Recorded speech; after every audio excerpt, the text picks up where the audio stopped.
안녕하세요. 네, 이화여대 교육학과에 근무하고 있는 정재영입니다. 만나 뵙게 돼서 반갑습니다. 네. 제가 오늘 말씀드릴 주제는 4차 산업혁명과 교육의 미래에 대해서 말씀을 좀 드리고자 합니다. 첫 번째로 말씀드릴 내용은 학교 교육의 성과, 그동안 학교 교육이 어떤 성과를 냈는지 먼저 말씀을 좀 드리겠습니다. 근데 이전에 학교가 생기기 이전에는 교육이 특히 이제 전통 교과에 대한 교육은 소수 귀족 계층의 전유물이었습니다. 그래서 일반 시민들은 교육의 혜택을 받지 못했었고요. 그래서 과거에 우리나라에도 반치음 잠이라는 단어가 있는데 이 잠이 현대의 암과 삶으로 이렇게 분화되었습니다. 그 단어를 생각해 보면 옛날에는 그냥 살아가는 과정이 배움의 과정이었다 이렇게 표현해 볼 수가 있겠습니다. 근데 시민혁명 이후에 교육의 가치를 전체 시민으로 이렇게 확대한다라는 측면에서 학교 제도가 생겨나게 됐습니다. 그래서 우리는 굉장히 익숙하게 생각하고 있는 이 학교 제도가 사실은 역사로 본다면 150년 정도밖에 되지 않았고요. 특히 우리나라의 경우에는 일제시대에도 물론 학교가 있었지만 우리 국민을 위해서 우리가 나라가 정부가 운영한 학교는 약 한 70년 정도 역사를 가지고 있다고 할 수 있겠습니다. 이런 짧은 역사에도 불구하고 우리나라의 학교 교육은 민주시민을 양성하고 경제가 이렇게 사회적으로 발전하는데 큰 기여를 해왔다고 할 수 있겠습니다. 특히 1948년에 정부가 수립된 이후로 학교 제도가 운영된 지가 얼마 안 됐는데 세계적으로 이렇게 교육기회 확대가 양적으로 빠르게 이루어진 나라는 없을 정도로 우리나라의 이 학교의 성과, 학교 교육의 성과는 대단하다라고 할 수 있고 최근에는 여러 나라에서 우리나라의 사례를 보러 한국에 많이 방문하는 것을 볼 수가 있겠습니다. 그래프로 살펴보면 오렌지색 그래프가 평균 교육 연수입니다. 그래서 국민들이 평균적으로 교육받는 연수가 1980년 그 이전에는 뭐 훨씬 더 적었었고요. 7.6년이라고 하면 국민들 전체적으로 평균적으로 한 중학교 2학년 1학기를 마친 수준이었다라고 할 수 있고요. 이게 2010년이 되면 11.6년 그러면 한 고등학교 수준까지 이제 교육 연한이 이루어졌다. 평균적입니다. 그래서 이전에 급속도로 빠르게 교육이 확대됐지만 전 국민 평균으로 하면 이렇게 서서히 올라가는 걸 볼 수 있고요. 그 하늘색 그래프를 보시면 이게 1인당 명목 GDP인데 이 GDP 수준도 급속하게 상승한 걸 볼 수 있는데 제가 이걸 상하관계를 한번 내보니까 상하관계 0.931 거의 완전 상관에 가까울 정도로 상하관계가 높다라는 것을 볼 수가 있겠습니다. 이걸 보시면 경제학자들은 경제 성장이 교육의 발전을 이끌었다 이렇게 설명하시겠지만 저는 교육학자다 보니까 교육의 발전이 경제 성장을 견인했다 이렇게 둘 다 해석이 가능하다라고 할 수 있겠습니다. 이렇게 급속도로 확대된 걸 살펴보면 우리나라가 굉장히 이걸 정확하게 미래를 막 설계해서 한 건 아닌데 굉장히 잘 이루어진 것을 볼 수 있는데 한국 전쟁이 53년에 끝난 이후에 초등 의무 교육을 확대하는 정책을 우리가 수립했는데 그 당시에는 초등학교 입학 취학률이 30-40%밖에 되지 않았었습니다. 근데 이런 전쟁 이후에 굉장히 어려운 상황에서도 초등 의무 교육 확대 정책을 했는데 58년, 59년에는 이미 100% 넘게 완전 취학을 이루게 됐습니다. 100%가 넘는다는 것은 그 해당 연령대의 인원보다 더 많은 아이들이 이제 초등학교에 들어왔다는 뜻인데 연령이 지난 사람들도 나이가 좀 더 지나간 사람들도 취학을 해서 100%가 넘는 완전 취학률을 달성했습니다. 이렇게 완전 취학률을 달성하다 보니까 이제 병목 현상이 생겼는데 어디에 생겼을까요? 바로 중학교 입시에 병목 현상이 이제 나타나게 됐습니다. 그래서 그 당시에 유행하던 이 스트레스에 의한 병 이름이 구육병이라고 있었는데 역사에 구육병이라는 건 뭘까요?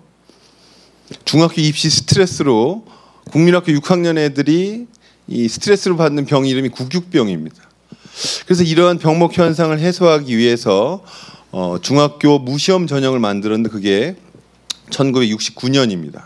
그래서 그 사이에 많은 이제 일들이 있었고 중학교 입시에서의 문제, 당시에는 이제 중학교에 우수한 중학교에 합격하면 합격자 발표를 라디오에서 하던 시절이었고요. 그래서 중학교 입시에서 문제가 하나 잘못된 오류가 발생했습니다. 서울에서 치러진 중학교 입시 문제에 오류가 발생해서 학부모들이 난리가 나고 소송이 걸릴 정도로 났는데, 그걸 무즙파동이라고 하는데 시험 문제가 무즙이었어요. 다음 중 엿을 만드는 재료는 무엇인가라는 거였는데 정답은 엿기름이었는데 무즙이라고 쓴 친구들이 꽤 있었습니다. 근데 이게 이제 오답 처리돼서 중학교에 떨어졌었는데, 이 엄마들이 무즙을 가지고 서울시교육청을 상위 방문해서 무즙을 가지고 엿을 만들어냈습니다. 그래서 이게 그 유명한 무즙파동인데, 요즘으로 치면 이제 수능 그 문제 오류 사건하고 버금가는 사건입니다. 그래서 이런 사건들이 이제 펼쳐지면서 중학교에 무시험으로 들어가도록 하는 제도가 이제 도입이 됐습니다. 이렇게 되니까 이제 중학교까지는 다 입학이 가능하도록 됐는데, 그랬더니 병목이 어디로 갔을까요? 고입으로 갔겠죠. 그래서 생긴 병 이름이 중3병입니다. 그래서 중3 애들이 입시 스트레스 때문에 여러 가지 이제 문제가 생기고, 그때 있었던 이제 재수생이 고입 재수생입니다. 그래서 이런 문제가 또 사회적으로 심각하다 보니까 정부에서 고등학교의 입시도 좀 해결하자 하고 도입한 게 1973년에 결정이 되고 74년에 도입된 게 바로 고등학교 평준화 제도입니다. 그래서 서울하고 부산을 시작으로 해서 고등학교를 근거리에 거주하고 있는 곳에 근거리에 배정하는 고등학교 평준화 제도가 도입됐습니다. 그러다 보니까 고등학교 입시도 이제 없어지고 고등학교를 다 들어가게 됐죠. 그래서 생긴 병목이 바로 대입입니다. 그래서 대입 병목이 생겼고, 그래서 70년대 후반에 가장 심각한 사회 문제가 대입 재수생 문제입니다. 대학을 들어가고 싶은데 못 가는 재수생들이 많았고, 그래서 1980년에 졸업 정원제, 목적은 뭐 대학 정원을 늘리려는 건 아니었고, 대학생들 요즘도 공부는 열심히 하지만 그 당시 공부 좀 더 열심히 하라고 만든 제도였는데, 자연스럽게 정원이 늘어나는 효과가 나서 80년대 정원이 늘어나고, 또 1995년에 대학 정원을 대학이 마음대로 이제 할 수 있도록 일부 풀어지면서, 그걸 이제 대학이 일정 요건만 갖추면 대학을 설립할 수 있는 대학 설립 준칙주의가 생기면서 대학 정원이 급격하게 늘어나서 약 60만까지 대학 정원이 늘어나는 현재에 이르는 상황이 되었습니다. 그래서 사실은 이제 대학 진학률이 많게는 80% 넘게까지 이제 대학 진학을 하게 되니까, 결국 여기 계신 우리 대학생들이 생긴 병목 현상이 또 하나 생겨서, 무슨 병목인가요? 이제 취업난이 이제 대졸자 취업난에 이르게 되는 역사가 아마 여기서 생겨난 게 아닌가 싶습니다. 요즘에 생긴 병 이름이 대사병이죠. 대학교 4학년 스트레스, 스펙 쌓기, 이런 것들이 역사적인 이런 결과가 아닌가 생각됩니다. 그런데 중요한 것은 이러한 과정을 통해서 우리나라의 교육의 양적인 팽창은 굉장히 빠른 속도로 이루어졌습니다. 사실은 한 30-40년 동안에 대학 입학자가 이렇게 늘어난 나라가 세계에 없을 정도로 우리나라 교육의 양적인 성장은 잘 이루어졌고, 이제는 뭐 원하면 대학에 입학하는 데는 문제가 없는 이런 제도적 기반을 갖췄습니다. 그런데 이제 문제는 이제 질적인 부분이 과연 이런 양적인 성장에 따라가고 있는가, 이게 문제다라고 볼 수가 있겠습니다.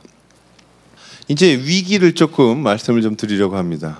우리나라의 학교가 갖고 있는 여러 가지 문제가 있는데, 그중에 가장 중요하다고 생각되는 문제들을 꼽고자 하는데, 일단 학교 내부의 문제보다 학교 외부의 환경 변화들의 이제 급격하게 변화가 이루어지고 있습니다.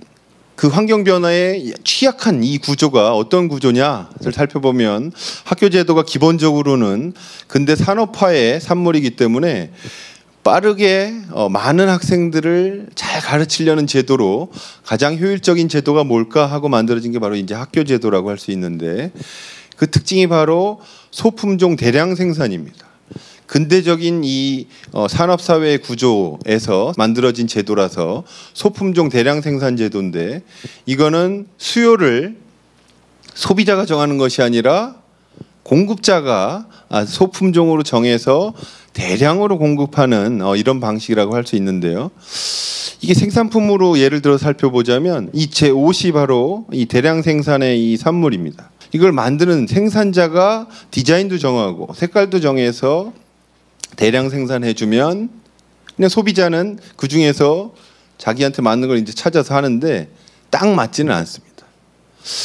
근데 교육도 학교가 생기기 이전의 교육은 수요자 중심이었습니다. 학습자 중심으로 학습자에게 필요한 교육을 맞춤형으로 제공하는 방식이었습니다. 그런데 학교는 교육의 과정에서부터 속도 모든 것을 표준화하고 획일화하다 보니까 이게 학생들의 입장에서 나한테 맞지 않는 옷을 입은 것과 같은 상황이 됐다라고 할 수 있고요. 그래서 이런 대량 생산에 맞춰진 대량 교육 체제는 결국은 표준화되고 경직적이고 획일화되는 이런 문제가 생겼다라고 할 수 있겠습니다.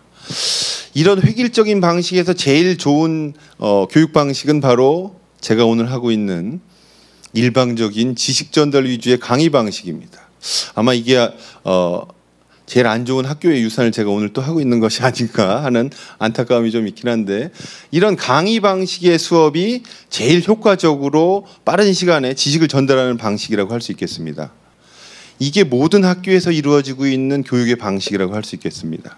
학교에서는 정해진 대로, 정해진 순서대로 속도까지 맞춰서 원하지도 않는데 평가까지 해줍니다. 그래서 이런 방식의 교육이 실제로 원래 교육의 원형과는 조금 다른 방식으로 변형되어 있는 것이 아닌가라는 생각이 듭니다.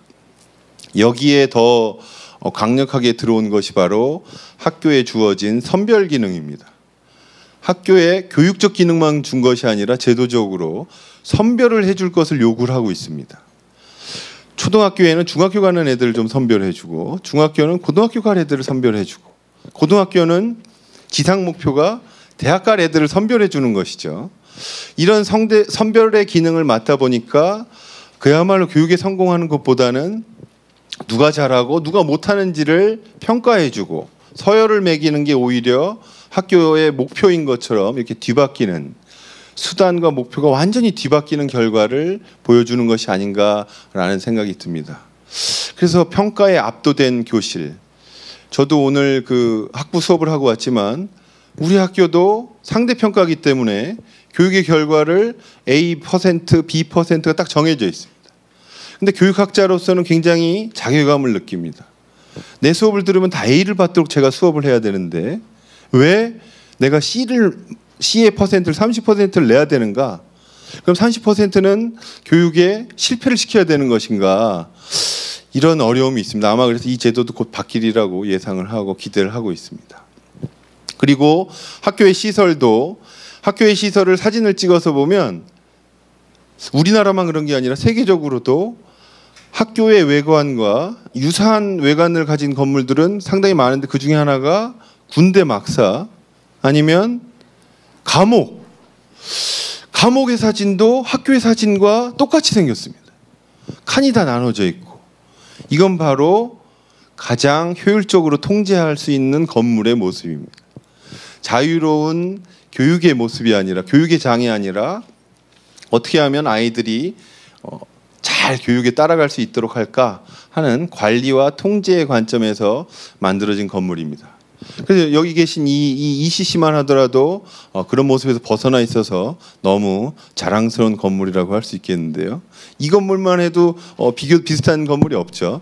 그래서 이렇게 자유롭고 창의적인 건물들이 교육의 건물이어야 되는데 건물도 똑같습니다. 국립대학 가면 너무 놀라울 정도로 다 똑같고 건물 이름이 숫자로 된 학교도 있어요. 101동, 102동 아파트와 똑같습니다. 그래서 이러한 시설에 이르기까지 이게 산업화 시대에 어떻게 하면 효율적으로 관리할까의 관점으로 교육이 이루어진 것이 아닌가, 이런 안타까움이 좀 들고 있습니다. 근데 외부적으로는 이제 굉장히 심각한 변화들이 일어나고 있는데, 우리나라의 경우에 가장 심각한 문제를 저한테 꼽으라고 하면 바로 저출산 고령화입니다. 지금 우리나라의 합계 출산율이 2016년 현재 1.17명입니다. 합계 출산율의 개념은 가임기 여성이 평생 동안 낳는 아이의 숫자, 이거를 우리가 합계 출산율이라고 하는데, 2명이 만났으면 2명을 이렇게 낳아줘야 사회가 정상적으로 유지되는 건데, 둘이 만나서 1명을 이렇게 낳기 시작하면 또 둘이 만나서 1명을 낳고 하면 피라미드처럼 나중에는 인구가 안 남겠죠. 그래서 결국은 2명에 가까운 게 OECD가 한 1.7명, 1.8명인데 이 정도 돼야 이제 사회가 유지되는데 우리나라가 세계에서 제일 낮은 수준으로 되어 있고, 최근에 나온 뉴스에는 작년까지 40만 명이었었는데 이제 올해는 한 해 태어난 아이가 30만 명으로 줄어든다고 합니다. 그래서 우리나라 여기 계신 분들의 연령대가 좀 다양하긴 한데 우리나라의 인구 구조를 살펴보면 1972년생을 정점으로 여기까지가 최고치 110만 명입니다. 1972년생을 정점으로 해서 90만 명대 80, 70만으로 줄어들다가 2002년이 우리나라엔 또 굉장히 의미 있는 해죠. 2002년이 월드컵도 있었던 해인데 2002년에는 드디어 40만 명대로 줄어듭니다. 그때를 우리나라 인구 절벽이라고 하는데 50명대까지 이렇게 느슨하게 가다가 2002년에 40만 명대로 급격하게 줄어들고 2002년 이후로 2016년까지 40만 명대로 유지돼 왔었는데 올해 이제 30만 명으로 줄어든다고 합니다. 이 2002년 세대가 지금 고등학교를 다니고 있는데 이 40만 명대가 대학에 입학하는 2021년이 바로 대학에는 죽음의 해가 이제 찾아오는 건데 대학 정원이 50만 명대이기 때문에 40만 명대의 이 아이들 고졸자가 드디어 대학 입학 정원보다 적어지는 해가 바로 2021년, 몇 년 안 남았죠. 예정돼 있습니다. 여기까지는 이제 대학에서만 고민해야 될 부분일 수도 있는데 저는 이 그림이 제일 저출산을 잘 설명해 주는 그림이라고 생각됩니다. 여러 가지 그림과 뭐 이런 게 있지만 이게 근로복지공단에서 홈페이지에 나와 있는 그림인데 2005년만 하더라도 생산 가능 인구 8명이 노인 1명을 부양하던 시절입니다. 여기는 이제 군대에 갔다 오신 분이 잘 안 보이는 것 같은데 군대 가면 이제 목봉 체조를 하는데 8명이 이 목봉을 들으면 1명이 손을 놓게 되면 무게는 느껴집니다. 아, 어느 한 사람이 지금 손을 놨구나. 굉장히 무겁다는 건 느끼지만 목봉이 무너지지는 않습니다. 그런데 이제 2, 3년 후면 4명의 생산 가능 인구가 1명을 버텨야 되는데 그러면 이제 1명이 놓으면 무너져 내려버릴 가능성이 커지고요. 여기 계신 분이 이제 열심히 들다가 올라갈 때가 되면 이제 2050년 이제 올라가야 되는데 밑에 있는 사람이 1명이 남게 됩니다. 그래서 이게 굉장히 심각한 문제고 이 그림이 주는 교육적 시사점을 저는 어떻게 해석하냐면 예전에는 8명이 1명을 바치는 이런 구조, 인구 구조 상에서는 1명이 좀 소홀해도 되지만 앞으로 가면 갈수록 1명도 소홀하면 안 됩니다. 모든 사람이 다 열심히 일해야 돼요. 그러려면 교육적으로는 1명 1명도 놓쳐서는 안 된다는 뜻입니다. 교육이 포기해서는 안 된다. 1명의 아이도 제대로 클 수 있도록 가르치고 해야 된다. 그래서 제가 하는 연구 중에 학업 중단 예방 연구를 많이 하고 있는 이유가 학업을 꼭 해야 되는 건 아니지만 얘가 건전한 사회인으로 클 수 있도록 교육적으로 지원해 줘야 된다. 이게 굉장히 중요한 교육적 과제가 되겠습니다. 그래서 여기 계신 분 한 분도 제가 빠뜨리지 않고 계속 시선을 맞추고 낙오하지 않도록 제가 끝까지 열심히 말씀을 드리겠습니다.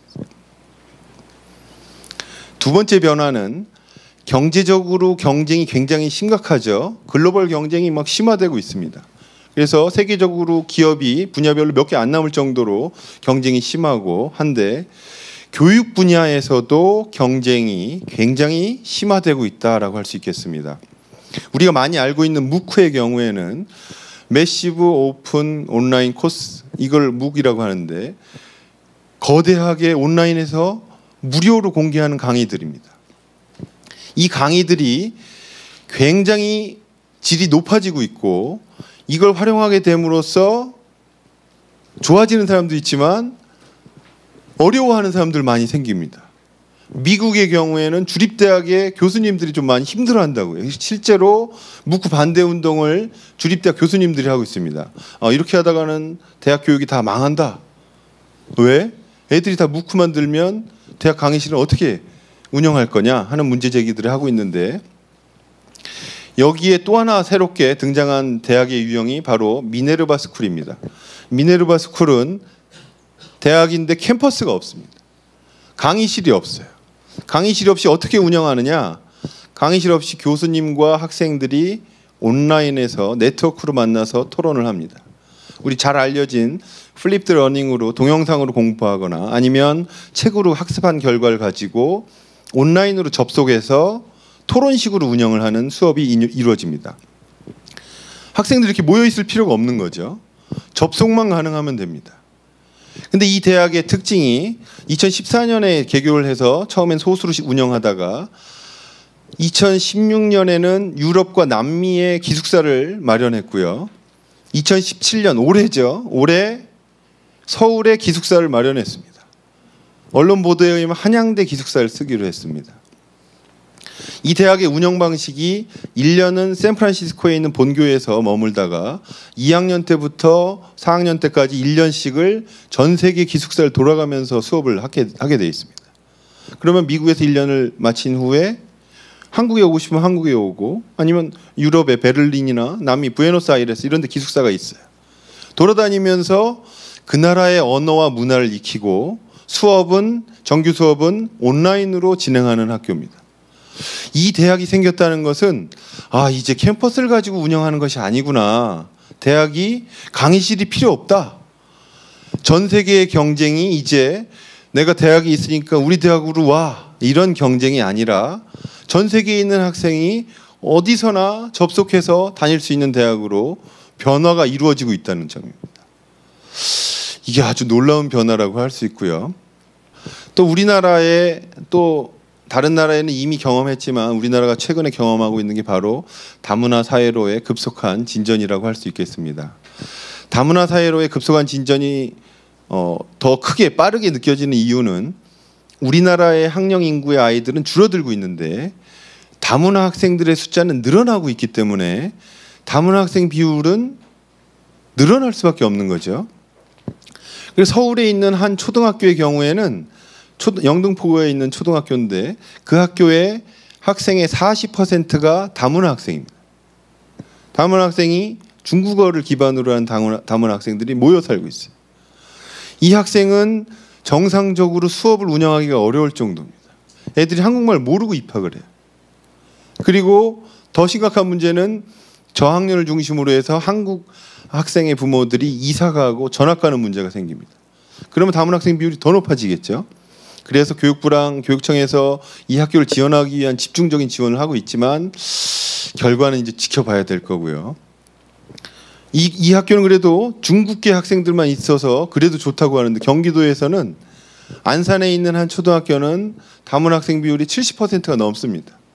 근데 이 학교는 중국에서만 온 중국계 학생들만 있는 게 아니라 아시아 전 국가에서 온 아이들이에요. 언어와 문화가 다 다른 아이들이 한 자리에 모여 있습니다. 그 학교 선생님은 수업 진행하기가 더 어려우시겠죠. 그래서 이런 다문화 사회가 급속도로 진전된다는 점은 우리나라 교육에 있어서 기존에 경험하지 않았던 기초교육에 대한 어떤 집중 지원이 더 많이 필요하다는 점입니다. 기존에 이렇게까지 신경 쓸 필요가 없었는데 이 부분에 대한 관심과 지원이 더 많이 필요한 상황이라고 할 수 있고요. 사회적 양극화 더 심화되고 있습니다. 교육의 양극화가 작년 사교육비에 대한 통계를 보면 소득 수준이 월 평균 700만 원 이상인 계층은 사교육비 지출이 점점 늘어나고 있고요. 그 이하인 계층은 사교육비가 유지되고 있습니다. 그러면 격차는 늘어나고 있다는 뜻이죠.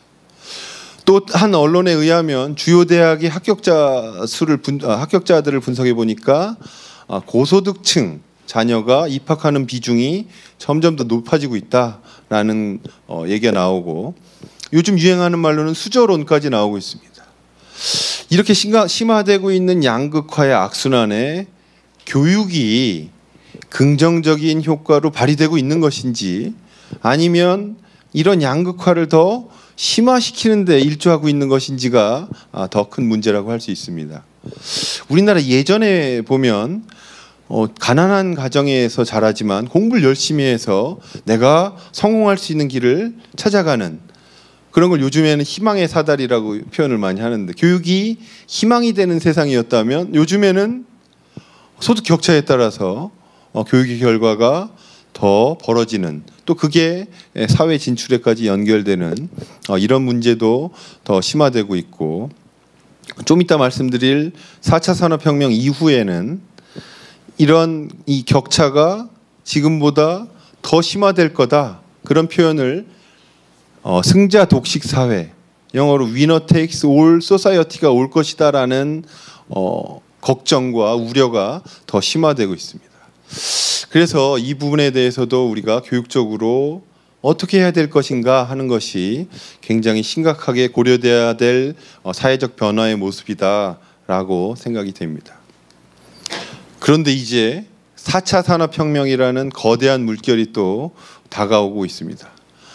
지금까지 제가 말씀드린 변화는 이미 우리가 다 닥쳤고 이해하고 있고 준비해야 될 것으로 확실히 변화의 방향을 알고 있는데, 4차 산업혁명은 이전의 변화와는 또 다른 모습을 지금 보여주고 있어서 교육뿐만 아니라 사회 전 분야에서 지금 대비해야 될 부분이라고 볼 수가 있겠습니다. 4차 산업혁명의 변화를 좀 기술적으로 살펴보면 다양한 기술들이 융합해서 새로운 가치를 만들어내는 특징이 있다라고 할 수 있겠습니다. 그런 것들이 요즘 나오고 있는 걸로 본다면 무인 자동차도 있고, 인공지능 로봇, 드론, 사물 인터넷, 3D 프린팅 뭐 등등등 굉장히 많은 것들이 지금 등장하고 있는데, 기술적인 것을 좀 종합해 보자면 한마디로 요약하자면 AI와 ICBM이다라고 요약을 요즘 많이 하는데, 애틀이라는 연구원에서 정의한 바에 의하면 인공지능의 발달이 기술의 발달과 생활에 영향을 미치고 있고, ICBM은 원래 있었던 용어인데, ICBM은 요즘 그 뉴스에서 많이 보셨을 텐데 대륙간 탄도미사일입니다. 원래 인터컨티넨탈 볼리스틱 미사일이 원래 대륙간 탄도미사일인데, 그 정도로 임팩트가 크다 해서 아마 ICBM으로 이름을 지은 것 같은데, 그게 사물 인터넷 IoT가 센서로 데이터를 수집하고 또 클라우드에 이런 내용들을 저장해서 모여진 내용을 빅데이터 분석으로 하고, 그러한 분석된 내용을 모바일로 활용할 수 있는, 이걸 줄여서 ICBM이라고 하고, 4차 산업혁명을 우리나라에서 지능정보사회라고도 표현하는데, 지능정보사회의 지능이 바로 인공지능이고, 정보사회를 ICBM을 줄여서 지능정보사회라고 지금 요즘에 많이 얘기를 합니다. 근데 이런 변화가 기존의 1, 2, 3차 산업혁명과의 차별성이 있다라고 할 때 뭐 요즘 워낙 많이 인용되고 계신 WEF의 회장 슈밥 회장이 세 가지로 요약을 했는데, 바로 속도, 범위와 깊이, 그리고 총체적인 영향력이라고 할 수 있겠습니다. 속도가 기존에 있었던 변화의 속도와 비교할 수 없을 정도로 빠른 속도로 변화가 이루어질 것이다라는 것이고, 그 범위와 깊이가 패러다임을 바꿀 수준으로 굉장히 광범위하고 큰 깊이가 깊게 변화가 이루어질 것이다라는 것이고, 이러한 변화가 사회에 줄 영향력이 엄청나게 큰데, 그걸 다른 말로 표현하면 디스럽티브한 변화다. 그게 모든 것을 파괴할 정도의 변화라는 겁니다. 우리가 변화라고 한다면 리니어한, 선형적으로 조금씩 변화하는 것을 많이 얘기하는데, 이 변화는 이런 선형적 변화를 넘어서는 아주 파괴하는, 기존의 것을 파괴하는 수준의 영향력을 미칠 것이다, 이렇게 예측을 하고 있습니다. 그중에 우리가 또 관심 있게 보여주는 것 중에 하나가 바로 2030년이면 뭐 10년 조금 더 넘게 남았는데, 현존하는 직업 중에 막 50%가 사라질 것이다, 이런 예측도 나오고, 한국에서도 분석한 거에 의하면 상당히 많은 직업이 사라질 것이다. 그래서 이쪽 오른쪽으로 갈수록 굉장히 위험한 직업이고 왼쪽으로 갈수록 좀 안전하다고 보여지는데, 근데 이게 알 수는 없습니다. 어떤 직업이 살아남을지는 알 수는 없겠지만 단순하고 반복적이고 기계화할 수 있다, 내가 그런 일을 하고 있다, 그러면 이게 대체 가능성이 높다라고 보면 되겠고요. 이게 할 때마다 힘들고 막 다른 일을 하고 새로운 일을 하고 있다, 예측 불가능해요. 그럼 살아남습니다. 근데 단순 반복적으로 내가 똑같은 일을 하고 있다, 그러면 살아남기 어려운데, 여기 행정 업무 중에 학교 행정 업무가 살아남을 업무라고 나와 있는데 안심해도 될 게, 학교 행정하시는 분들은 민원이 그 폭과 깊이를 알 수 없을 정도로 다양하죠. 그래서 인공지능으로 해결할 수 없다는 겁니다. 그래서 아마 살아남을 직업이 될 것 같은데, 그래서 여기 교육행정가가 여기 있는 것 같습니다.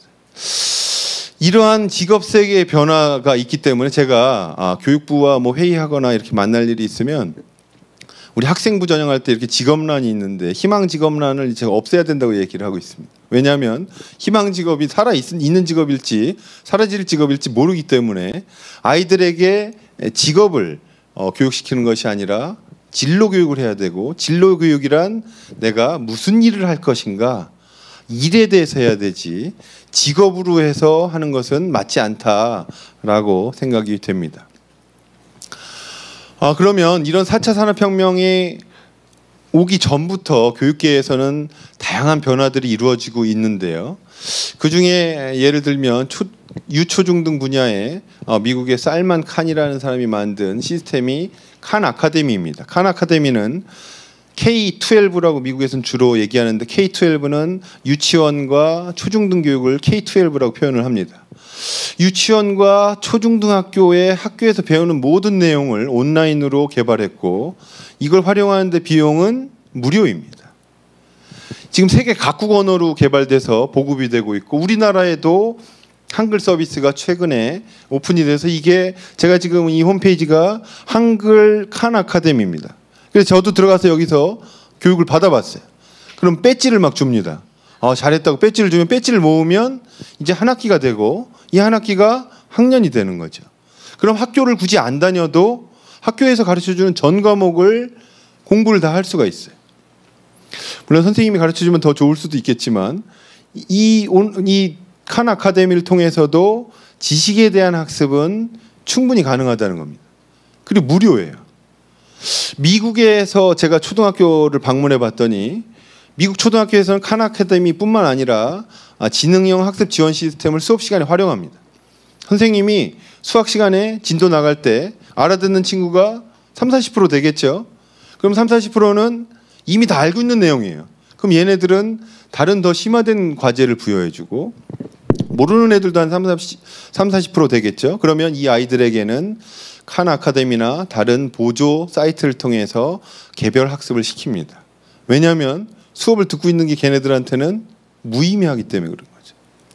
맞춤형 수업이 가능하다는 겁니다.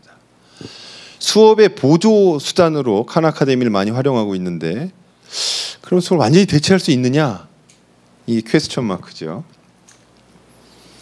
성인, 아까도 잠깐 말씀드렸지만 무크는 대학의 과정을 다 하고 있는데, 무크 월지도 있고 뭐 에덱스, 코세라 등등등 지금 굉장히 많이 나오고 있습니다. 세계 유명 대학들이 여기 다 있고요. 우리나라에서도 주요 10개 대학들이 참여한 방식으로 교육부가 K-MOOC 서비스를 시작했습니다. 그래서 우수한 강의들 다 무료로 들을 수가 있는데, 중요한 것은 이 강의들이 어떻게 활용될 것이냐 하는 점입니다. 그 부분이 대학에는 굉장히 위협적으로 제가 볼 때는 다가오고 있다라는 생각이 들고요.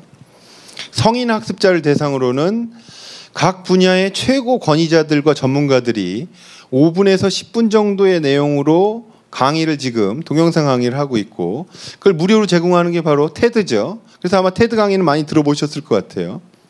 이건 얼마죠? 무료입니다. 영어뿐만 아니라 요즘에 우리나라 사람들 위해서 한글 자막도 다 만들어 놓고 있습니다.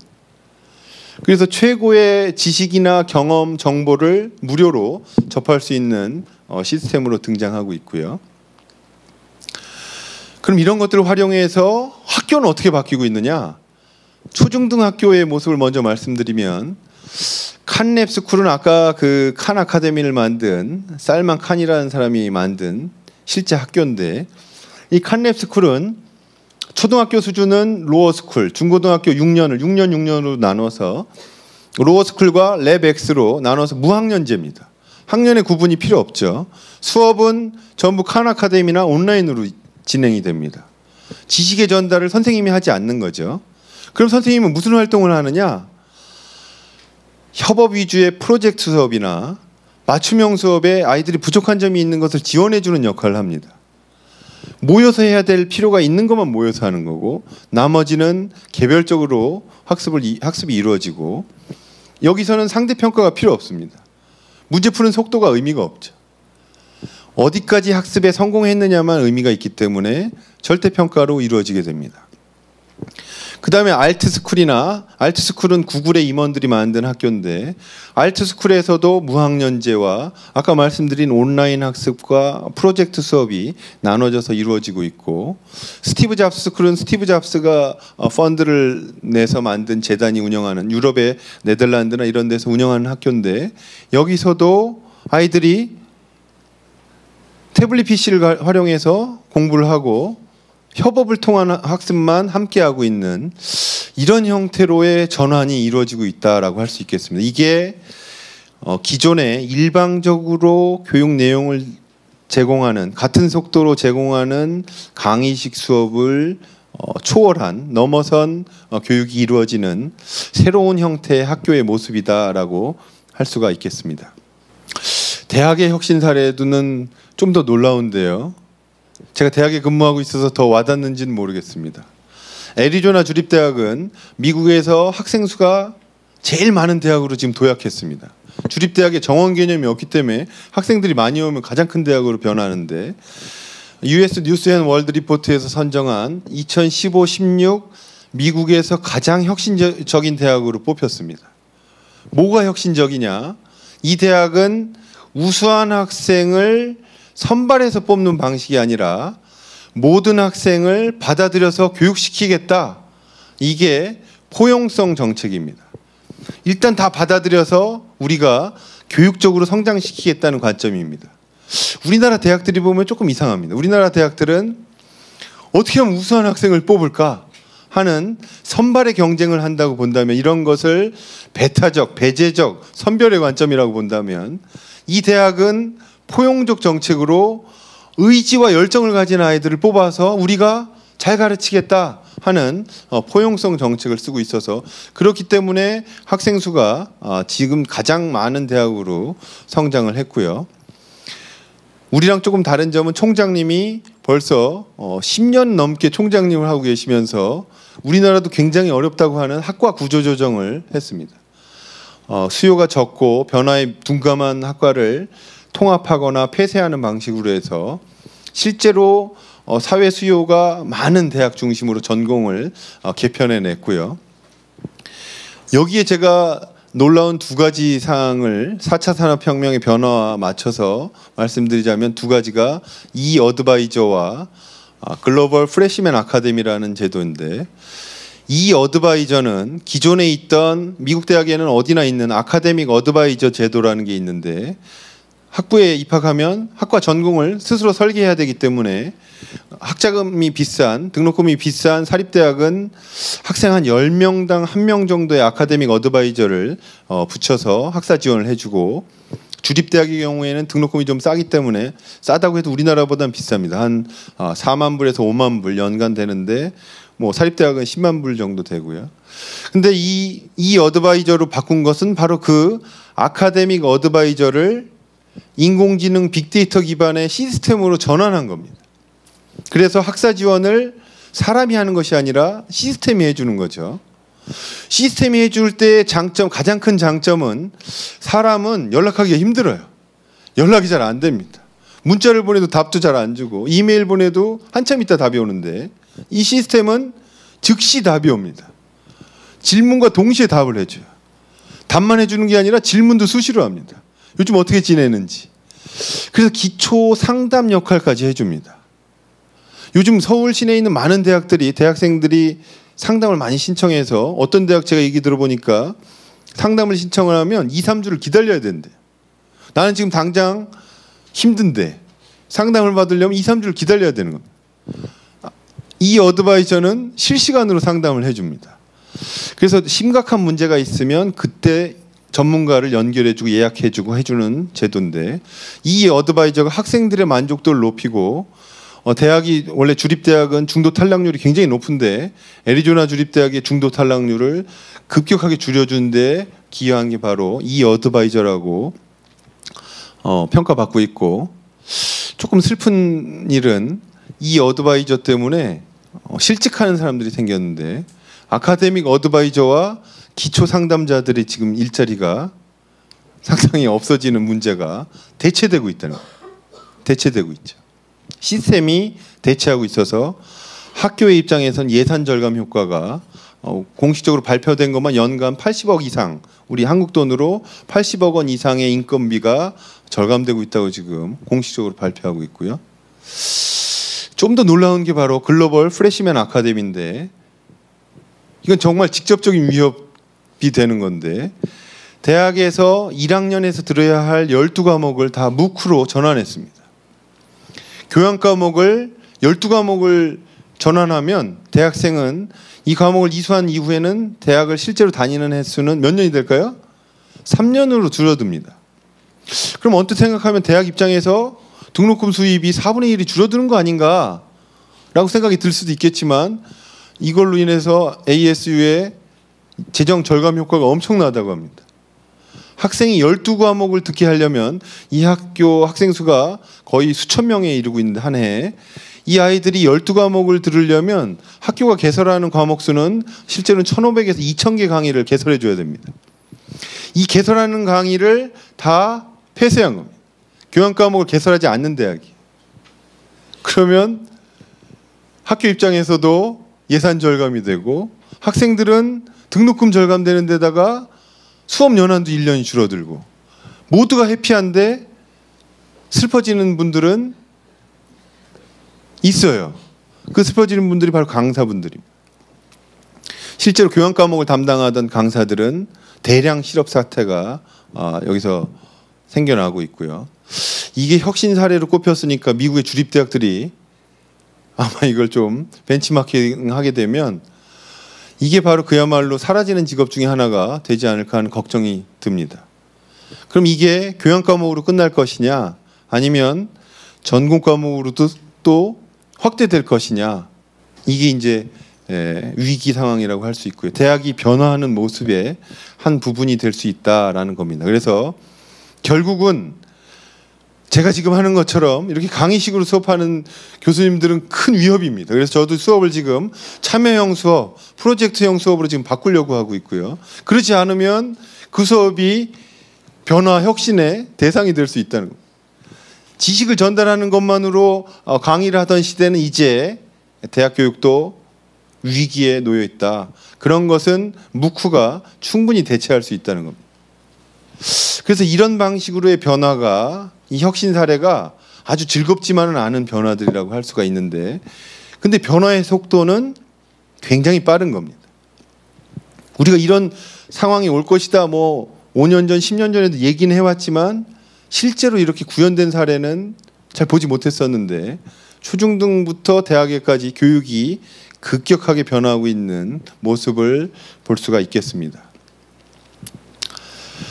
그래서 제가 이제 마무리해야 될 때가 된 것 같은데, 거창한 미래 교육의 방향, 제목으로 보면 제가 다 이제 해결책을 다 가지고 왔을 걸로 예상되겠지만, 사실은 함께 고민해 보자라는 차원에서 제가 화두를 던지는 측면에서 말씀을 좀 드리고자 합니다. 아마 이 변화의 모습이 가만히 있다가 이렇게 변화에 부딪히는 것보다는 교육에 있는 주체들이, 뭐 교수가 될 수도 있고 교사가 될 수도 있고 학생, 학부모, 이 교육의 당사자들이 교육의 미래의 모습을 함께 디자인해가고 새롭게 구성해가는 게 필요한 시점이 아닌가, 이런 생각을 하고 있습니다.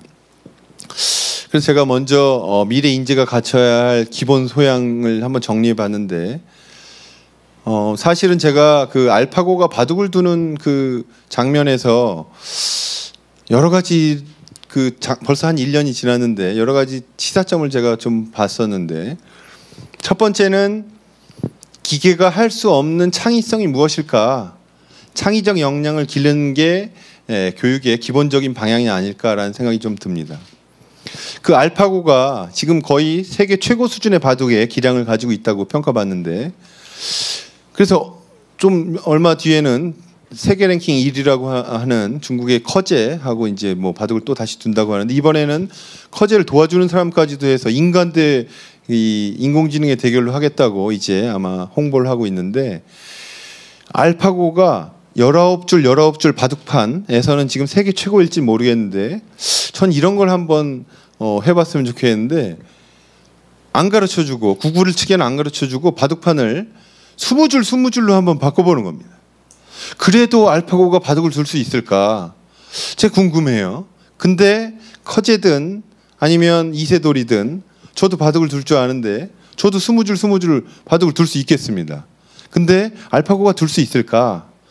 그래서 짜여져 있는 틀 안에서 빠르게 계산하고 의사결정하는 이런 능력은 뭐 인공지능이 더 잘할 수 있고 기계가 더 잘할 수 있겠지만, 창의적으로 틀을 바꾸고 판을 바꾸는 것은 아마 사람이 해야 되지 않을까라는 기대를 가지고 있습니다. 그런 걸 우리가 이제 밝혀내야 되겠죠. 그래서 그런 역량을 길러주는 것이 더 중요하다는 겁니다.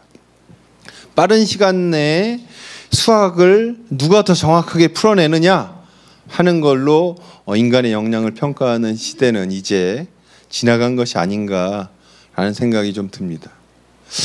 그리고 두 번째는 예측할 수 없는 것을 떠나서 디스럽티브, 파괴적으로까지 변화하는 이런 환경 속에서 필요한 것이 바로 요즘 각광받고 있는 단어 중에 키워드가 바로 어질러티입니다. 어질러티는 변화무쌍한 상황에서 기민하게 대응할 수 있는 역량, 이게 이제 명민성이라고 번역이 되는데, 우리 교육이 과연 명민성을 길러주고 있는가? 우리 아이들에게 변화무쌍한 환경을 보여주고 있는가인데, 사실은 아이들에게 변화무쌍한 환경을 주기보다는 너무 고정된 길에서 이걸 반복적으로 하는 것만 길러주고 있는 것이 아닌가 싶습니다. 옛날에 한국 교육이 그렇게까지는 아니었었는데 최근에 들어서 더 심화되고 있는 측면인 것 같아요. 너무 반복적으로 학습하고 정확하게 하는 것에 올인하고 있는 것이 아닌지 하는 게 측면이 중요하고, 그리트는 우리가 인내심이나 끈기 이렇게 번역하는데, 사실 제가 여기다가 쓰긴 했지만 한국 교육이 그리트는 굉장히 잘 길러주고 있습니다. 미국에서 그리트가 뜨고 있어서 막 뜨고 있고, 우리나라에도 베스트셀러 돼서 지금 막 많이 읽히고 있는데, 농담처럼 제가 항상 하는 얘기가 학교 교육이 그리트는 굉장히 잘 길러주고 있어요. 고등학교 2학년 미분 교실에서 나의 삶과 무관한 내용을 가지고 수업이 진행되는데도 불구하고 가만히 앉아서 끝까지 듣고 있는 이 모습, 여기서 그리트를 우리가 기르고 있는 것은 아닌지.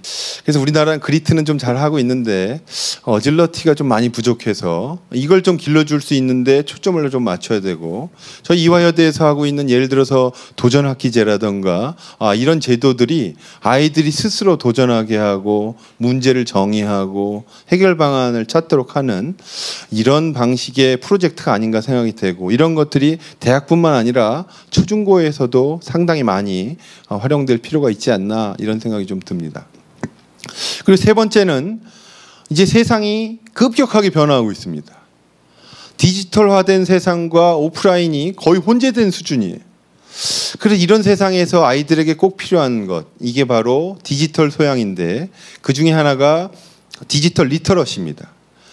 의사소통을 하기 위해서 반드시 필요한 게 과거에 오프라인에서의 리터러시였다면, 이제 디지털 세상에 접해서 의사소통할 수 있는 능력을 길러야 되고, 시민의식도 예전에 마을 수준에서의 시민의식이 국가 수준으로 확대되고 최근에 글로벌 시티즌십을 말하는 세상이 됐지만, 한 발 더 나가 본다면 디지털 세상에서의 시민의식이 또 강조될 필요가 있지 않나, 이런 생각이 좀 들고, 사실은 디지털 리터러시는 애들뿐만 아니라 성인들에게도 굉장히 중요합니다. 디지털 리터러시에서 멀리하는 게 더 권위 있어 보이는 이런 시대는 이제 지났고, 디지털 세상에 접속해야 내가 세상과 소통할 수 있다라는 점이 중요하다고 생각이 됩니다. 그리고 좀 약간 서글픈 얘기가 될 수도 있지만, 이제 인류에게 주어졌던 어떤 노동의 부담이 상당히 줄어들 거라고 생각이 됩니다. 여기 뭐 대학생들뿐만 아니라 성인들도 계시는데 다들 바빠요. 한국 사람들은 특히 바쁩니다. 쉴 틈 없이 열심히 일해왔는데 앞으로는 그 정도로 노동해야 될 필요가 없을 가능성이 커질 것 같고요. 노동의 부담이 적어진다는 것은 반대로 얘기하면 뭘까요? 소득이 줄어든다는 얘기입니다. 노동이 없으면 소득이 줄어들겠죠. 시간은 여가가 많이 남을 겁니다. 그래서 지금 크는 아이들, 성인들도 똑같이 해당된다고 보여지는데, 여유 있는 시간을 활용해서 즐겁게 생활을 할 수 있는 인문적 소양이 필요합니다. 그래서 독서라던가 예술활동, 체육활동, 다양한 활동을 통해서 삶을 여유롭게 즐길 줄 아는 게 필요한데, 벤치마킹할 나라가 이제 아주 선진화된 나라가 아니라 행복지수가 높은 나라들을 이제 우리가 방문을 해볼 필요가 있겠습니다. 부탄, 우리가 부탄을 컨트리 오브 해피니스라고 우리가 얘기하는데, 소득 수준이 높지 않고 여유로운 시간이 많은데 행복합니다. 어떻게 그렇게 행복하게 사는지를 한번 배울 필요가 있지 않나라는 생각이 듭니다. 그게 아까 말씀드렸던 이제는 2대8, 3대7의 소득 계층이 아니라 양극화가 더 소수의 사람들이 모든 것을 다 가질 가능성, 그게 바로 아까 말씀드린 승자 독식 사회라고 할 수 있고, 다수의 사람들은 이제 여유롭게 사는 쪽으로 바뀌어야 될지 모르겠습니다. 이게 예전에 나왔던 이런 미래 영화들에서 보던 모습인데, 그런 경우에는 삶을 행복하게 즐길 줄 아는 것도 어린 시절부터 좀 가르칠 필요가 있지 않나. 너무 공부에 매달려서 경쟁하고 하는 이 사회에 불필요한 경쟁에서 좀 벗어날 수 있도록 하는 것이, 이게 미래의 인재들이 갖춰야 될 기본 소양이 아닐까라는 생각이 들고, 여기에 자기 분야에서 전문가가 될 수 있는 전문적 소양과 역량이 추가돼야 될 필요가 있지 않나라는 생각이 좀 듭니다.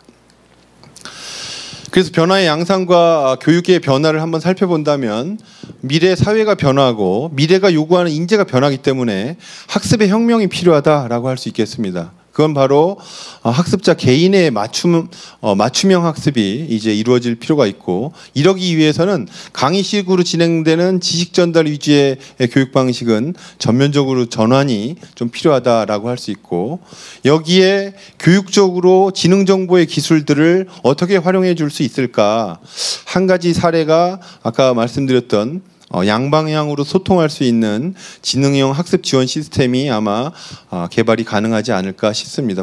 이미 ITS라고 인텔리전트 튜터링 시스템은 이미 개발이 돼서 활용되고 있는데, 이거는 그래도 아직도 일방향성을 좀 벗어나지 못하고 있는데, 그 학습자에 맞춰서 맞춤형으로 학습이 지원되는 아마 이런 체제가 좀 더 고도화될 가능성이 있다라고 생각이 듭니다. 그리고 중요한 전환점은 바로 사회적 양극화가 심화되는 상황에서 교육은 결국은 사회적 약자를 위한 배려가 필요하고, 그리고 인재일수록 이 아이가 정말 대단하게 성장하겠다라는 아이일수록 이제 인성교육이 중요하겠습니다. 이 아이가 승자가 될 때 베풀 줄 알도록 가르쳐주는 것, 이게 교육이 해야 될 정책적 방향이 아닌가라는 생각이 좀 들고요.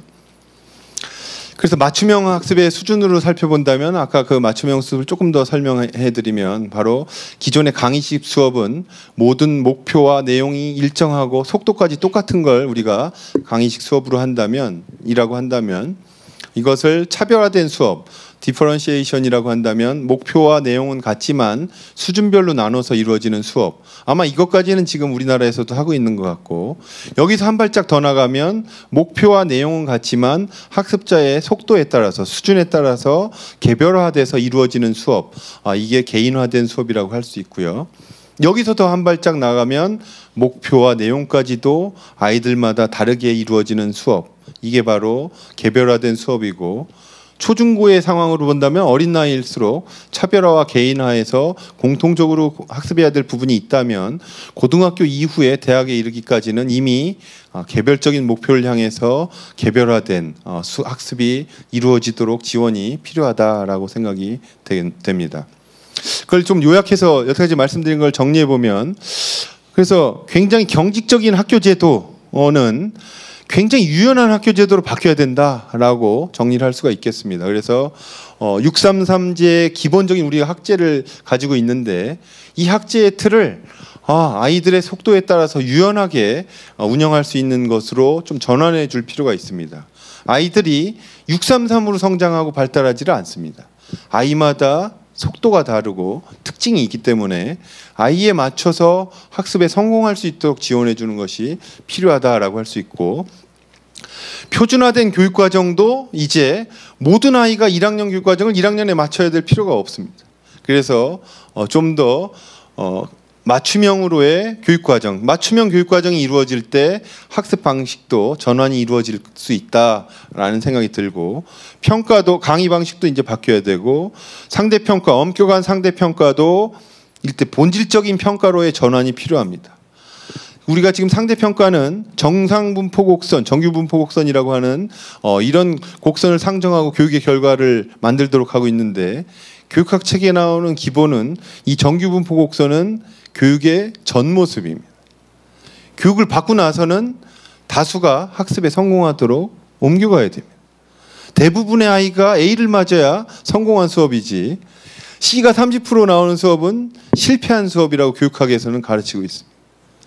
그래서 이렇게 바뀌는 평가 제도로의 전환이 필요하고, 아마 초중등 교육뿐만 아니라 대학 교육에서도 반드시 필요하다라고 할 수 있겠고, 또 다양한 신기술을 활용한 환경, 또 교육적으로 쾌적함.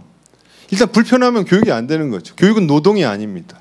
학습이 잘 이루어질 수 있도록 쾌적한 학습 환경으로의 전환도 필요하고, 여기에는 창의적인 교사가 또 필요하고, 교사가 변하지 않으면 교육이 변하지 않기 때문에, 그다음에 행정체제도 이걸 지원해주는, 관리하고 통제하는 행정에서 학습이 잘 이루어지도록 지원해주는 행정으로의 전환이 필요하다라고 할 수 있겠습니다.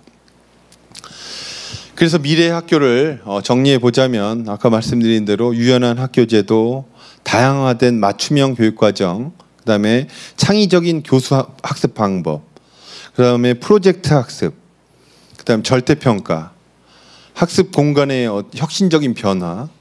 여긴 교사라고 제가 표현했지만 가르치는 사람의 역할이 전환돼야 된다는 겁니다. 지식을 뿌려주는 방식의 가르치는 사람의 역할은 이제 한계를 갖고 있고, 함께 나누고 함께하는 학습의 컨설턴트나 멘토로서의 역할로의 전환이 이루어지고 있고, 앞으로 또 급속하게 이루어질 변화라고 생각이 됩니다. 그래서 마지막으로 미래 학교는 미래 교육이라고도 표현할 수 있는데, 한 명 한 명의 모든 학습자가 자신의 소질과 적성에 따라서 자기 주도적으로 학습하고 또 성공을 경험할 수 있고, 결과적으로는 행복하게 되는 것, 그게 바로 교육이고, 이 교육이 이루어져야 미래의 학교가 존재하는 것이다 라고 생각이 됩니다. 이러한 교육이 이루어지지 않는 학교는 존재하기 어려운 세상이 아주 빠른 속도로 다가오고 있다라는 생각이 듭니다. 제가 드린 말씀은 사실은 이미 이루어지는 변화도 있고 앞으로 올 미래에 대해서 제가 예측하는 부분도 있는데, 사실은 제가 소망하는 교육의 모습이기도 합니다. 제가 이 꿈꾸는 교육의 모습이 이루어질 수 있도록 아마 교육계에서 많이 노력이 이루어져야 되지 않을까라는 생각을 합니다. 고맙습니다.